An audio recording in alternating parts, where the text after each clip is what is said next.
Hello friends, क्या आपके दिमाग में एक क्रेजी आइडिया चल रहा है जहां आप एक लेह लद्दाख की ट्रिप को 2-3 दिन में या फिर किसी लॉन्ग वीकेंड में प्लान करने की सोच रहे हो? लास्ट वीडियो में मैंने आपको बताया था कि अगर आपके पास में 4-5 दिन ही है लद्दाख की एक ट्रिप को प्लान करने के लिए, तो आप क्या प्लान फॉलो कर सकते हो, आप उस ट्रिप को कैसे प्लान कर सकते हो और आपकी बेसिक आइटनरी क्या होनी चाहिए। वो देखने के बाद आपको पहले ही हिंट मिल जाएगा कि ये वीकेंड लद्दाख ट्रिप का आइडिया क्रेजी तो है, पर कितने हद तक क्रेजी है। चलिए आज इस लद्दाख की सवाल जवाब सीरीज में मैं इसी टॉपिक पर डिटेल में डिस्कस करता हूँ। तो चलिए दोस्तों, फिर शुरू करते हैं।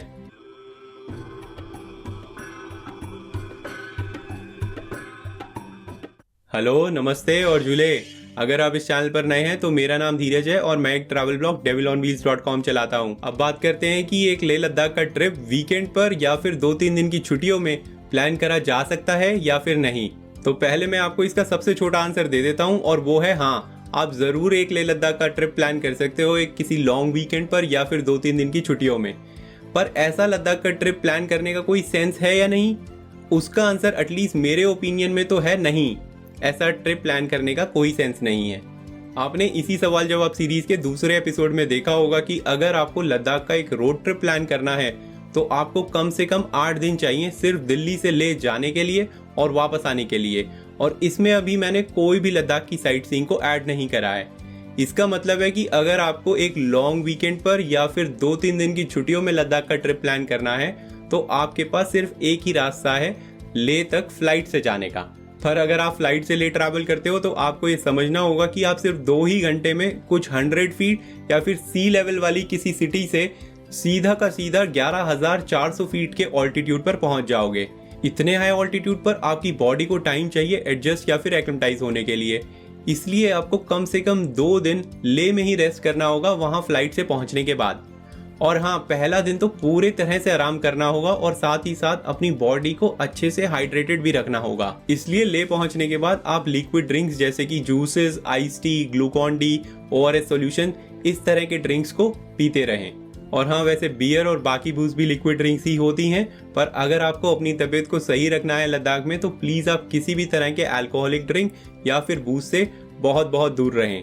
तो दोस्तों, पहले 2 दिन में खास तौर से आपको हाइड्रेशन का बहुत ध्यान रखना होगा और ऐसा काम कोई ना करे जिससे आपकी बॉडी को एक्सर्शन हो। हाँ, पहले दिन आप लेह में थोड़ा आसपास घूम सकते हो या फिर चांगस्पा रोड या मेन मार्केट में थोड़ी वॉक कर सकते हो।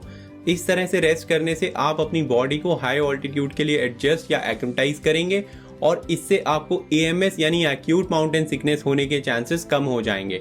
दूसरे दिन आप लेह में लोकल साइट सीइंग कर सकते हो और अगर आपको अपनी तबीयत पूरी तरह से सही लग रही है तो आप शाम वैली की साइट सीइंग करने भी जा सकते हो। अब तीसरे दिन जब आपकी बॉडी हाई ऑल्टीट्यूड के लिए एडजस्ट हो चुकी होगी तो आपके पास में 2 चॉइसेस होंगी। आप या तो एक दिन का खारदुंगला और नुब्रा वैली का ट्रिप कर सकते हो तीसरे दिन, या फिर आप पैंगोंग लेक का डे ट्रिप भी कर सकते हो तीसरे दिन। पर दोस्तों, प्लीज आपसे रिक्वेस्ट है कि आप किसी भी हाई ऑल्टीट्यूड प्लेस जैसे कि खारदुंगला पास या चांगला पास उस पर 10 से 15 मिनट से ज्यादा टाइम स्पेंड ना करें। और अगर आप पैंगोंग लेक का डे ट्रिप प्लान कर रहे हो तो वहां पर भी आप बहुत देर तक ना रुकें। 1-2 घंटे टाइम स्पेंड करें, बहुत रहेगा पैंगोंग लेक के लिए, और फिर वापस ले आ जाएं। वैसे आप देख सकते हैं कि इस पूरी आइटनरी में आपने कोई भी नाइट किसी भी हाई ऑल्टीट्यूड प्लेस पर स्पेंड नहीं करी है। आप तीनों नाइट्स लेह में ही स्लीप कर रहे होगे और ऐसा करने से आपको AMS होने के चांसेस कम हो जाएंगे। अब इस सब का मतलब है कि अगर आप लद्दाख में ऑलरेडी साइट सीइंग कर चुके हैं और कोई छोटा सा ब्रेक चाहते हैं जहां आप लेह के आसपास घूमेंगे या फिर लेह में रेस्ट करेंगे तो आपको ये क्रेजी आइडिया इतना क्रेजी भी नहीं लगेगा। पर हाँ, अगर आपकी ये पहली लद्दाख ट्रिप है तो मैं रेकमेंड करूंगा कि आपके पास में जब भी 5-6 दिन हो कम से कम तभी आप लद्दाख का ट्रिप फ्लाइट से प्लान करें, अदरवाइज ना ही करें तो अच्छा है। तो दोस्तों, अब आपको क्लियर हो गया होगा कि आप एक लेह लद्दाख का ट्रिप 2-3 दिन में या फिर किसी लॉन्ग वीकेंड पर बना भी सकते हो या नहीं बना सकते हो, और अगर आपको ऐसा ट्रिप बनाना है तो आपको क्या बेसिक प्लान फॉलो करना चाहिए। इस सीरीज के अगले एपिसोड में मैं बात करूंगा कि अगर आपको एक लेह लद्दाख की ट्रिप प्लान करनी है तो आपके लिए बेस्ट टाइम या बेस्ट सीजन कौन सा है। तो अगले एपिसोड में फिर आपसे मिलते हैं।